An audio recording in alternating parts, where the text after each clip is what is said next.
What's going on YouTube? JT Jaborn here, and welcome back to another edition of After the Movie. So I went and I just saw Argylle, the new film directed by Matthew Vaughn. It stars Henry Cavill, Bryce Dallas Howard, Sam Rockwell, Samuel L. Jackson, Bryan Cranston, Catherine O'Hara, and I'm sure I'm missing a few other people, but this is a pretty stacked cast for a movie, and it's done by Matthew Vaughn, who, did most notable for the Kingsman films. I think he also did the first Kick-Ass movie as well, and it's a spy film.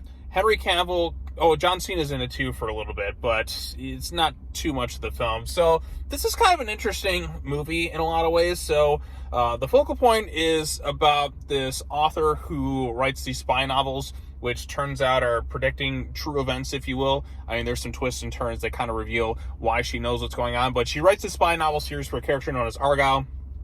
And in those novels, it's imagined to be Henry Cavill. And Henry Cavill has legitimately the worst haircut I think I've ever seen on a man in a movie in this. So, as soon as he pops up on screen, he's got, the Vegeta hairline. I just started laughing. Anytime he's on screen, I can't take anything that's going on seriously. And to be fair, the film isn't really meant to be taken all that seriously. This is a pretty silly, goofy movie. I mean, it has a sense of humor about itself, and given that this is Matthew Vaughn, there is a lot of style, especially to a lot of the fight sequences. Now, there's some entertaining aspects to it in that regards. There's one really cool visual sequence that's done where they're firing tear gas, and it's all colorized, and it's kind of like this romantic dance, if you will. I thought that was kind of cool and interesting. Sam Rockwell comes in, and he's basically like the real-life Agent Argylle, if you will, in this thing. And given this is a spy movie, there's always going to be a bunch of twists and turns. And every 5 minutes, I felt like they were trying to do something like that. And some of the twists and reveals kind of work, and other ones not so much.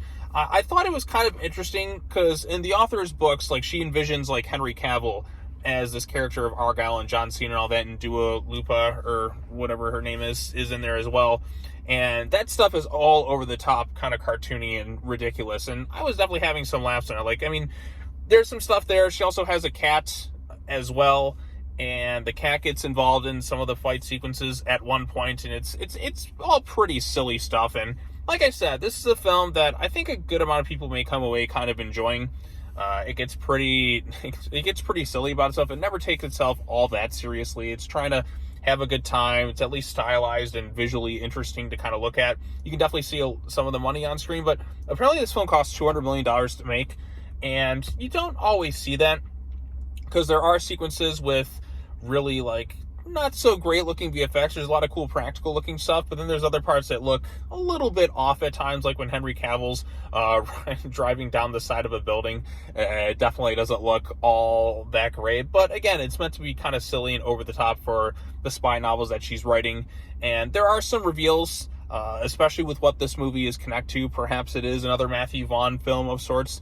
I never really watched all the Kingsman films, but this seems to have some sort of connection to that, maybe a shared universe or whatnot. I don't know. I didn't really get into watching those films, but maybe I should. But then again, Sam Jackson's in Kingsman, and he's also in this, but he's not quite the same character, if you will, unless they're brothers or something. I don't know. It's kind of one of those things, or maybe it's just kind of a little cool Easter egg or something like that. But again, this is a Matthew Vaughn film. He's clearly trying to have a little bit of fun with this stuff. I thought Bryce Dallas Howard and Sam Rockwell were both pretty good together. Bryce Dallas Howard plays this writer, and she's kind of caught up in the situation she's not really prepared for. She knows how to play kind of the vulnerable side pretty well. And she's got good chemistry with Rockwell, who has really solid comedic timing.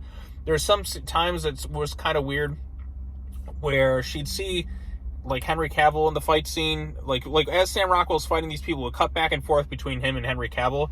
I'm not sure if that was 100%, because it works kind of for the opening sequence when she's writing stuff, but other times it just feels kind of a bit off at times, because it's she's just kind of imagining this guy, what's this all kind of leading to? And then, you kind of see what it is at the end, and let's just say more ridiculous haircuts are kind of involved in this thing. And my goodness, Henry, what did they do to his hair?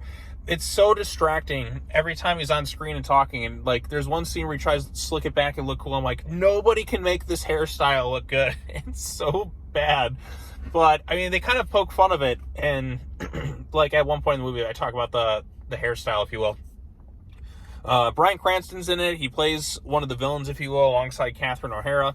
And those two, given like a lot of the comedies they worked on, I mean, Catherine O'Hara, obviously Home Alone and Schitt's Creek, if you will, and Cranston with his Malcolm in the Middle background, like he knows how to kind of play a fun, entertaining villain. Sam Jackson's in there because he has to be, I suppose. Like he just kind of sitting, he doesn't really do much in the movie. I mean, he's part of the plot. Like he has a role within it, but he's kind of off to the side for the most part. It feels like he kind of just filmed all his scenes in like a day or two, if I'm being honest, because he doesn't really get himself too involved. Like he's kind of off to the sides, if you will. And there's some silly, over the top stuff for sure. There are some fun fight sequences, and I mean, I kind of saw where things were going in a lot of ways. And then other times there's like maybe like one or two kind of fun surprises. But again, it's a spy film. Nothing's really going to be like this big, huge, shocking twist, because when it comes to these types of films, they're always trying to like do a twist every 5 seconds to where you don't really feel the impacts of anything, because it's always constantly changing and there's not really enough time to let it settle in for that sort of stuff. But I enjoyed it just okay. It's, you know, it's kind of fun. Nothing really insulting or a downright annoying. I think it's carried on the strength of the actors and the visual style at hand. I think the cutting back and forth to Henry Cavill didn't always quite work. I think it maybe worked for like the opening sequence or when she's kind of writing the book, but then when they kind of get outside of that, that's kind of pushed aside a little bit, and now she kind of like sees him everywhere, kind of talking to her. He's like her conscience in some ways and all that. It is kind of strange and a little bit bizarre at times. So it kind of feels a little bit off in some instances. But yeah, I mean, this is a movie I'm not going to really go back to and rewatch, but I think for what it's worth, I did, you know, kind of enjoy it for the most part. Like I said, it's based on the strength of the actors, and there are some funny moments, particularly with Sam Rockwell and Henry Cavill's ridiculous, awful haircut at times.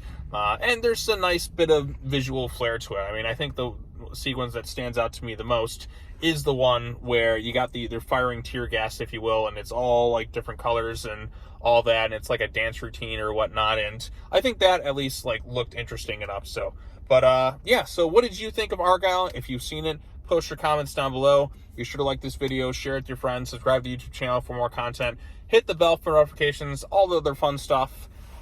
I'm going to get going. I don't think I have anything else to say about Argylle, so I will talk to you all later. All right, see ya. Bye-bye.